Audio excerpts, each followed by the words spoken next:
Pertanyaan, bagaimana dengan tambak air tawar tradisional yang mengandalkan pada air hujan dan musim-musim tebar hanya saat musim hujan yang mana waktu pengeringan?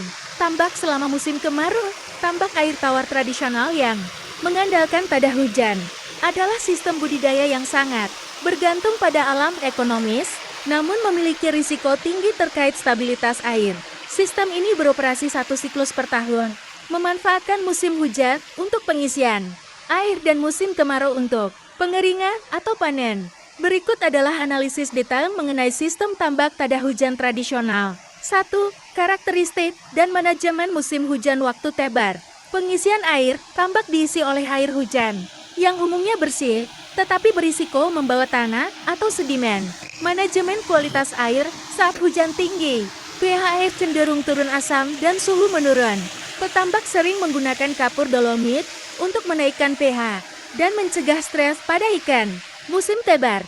Benih ditebar pada awal atau pertengahan musim hujan untuk memastikan volume air cukup hingga masa panen. Potensi masalah, risiko banjir yang merendam tambak dan ikan keluar, serta fluktuasi kualitas air yang ekstrem. 2. Karakteristik dan manajemen musim kemarau waktu pengeringan. Pengeringan tambak musim kemarau adalah waktu ideal untuk pengeringan total. Ini krusial untuk memutus siklus penyakit, mengoksidasi bahan organik, sisa pakan dan mikroorganisme patogen di dasar tambak, meningkatkan kesuburan. Sinar matahari membantu mengurai tanah menjadi lebih subur untuk siklus berikutnya. Kondisi air, salinitas air, jika ada, akan meningkat karena penguapan. Untuk air tawar, volume akan berkurang drastis penyusutan. Pemanfaatan. Petambak biasanya menaburkan kapur atau pupuk organik saat tanah kering pecah-pecah. 3. Kelebihan dan kekurangan. Kelebihan. Biaya rendah, tidak butuh pompa air, mesin kincir, atau instalasi irigasi rumit. Sederhana, manajemen tidak memerlukan keahlian tinggi.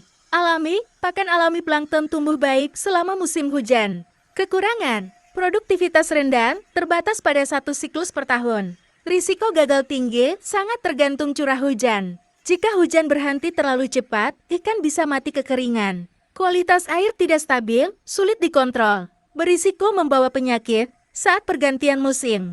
4. Tips optimalisasi. Pembuatan tandar atau kolam. Tandar, buat kolam penyimpanan air kecil untuk cadangan saat hujan jarang turun. Peninggian. Pematang, pastikan pematang cukup tinggi untuk menghindari ikan hanyut saat banjir. Pengapuran maksimal. Lakukan pengapuran yang cukup saat pengeringan di musim kemarau untuk membasmi kuman. Sistem ini sangat cocok untuk daerah dengan curah hujan tinggi yang konsisten. Namun perlu manajemen ketat pada saat peralihan musim pancaroba.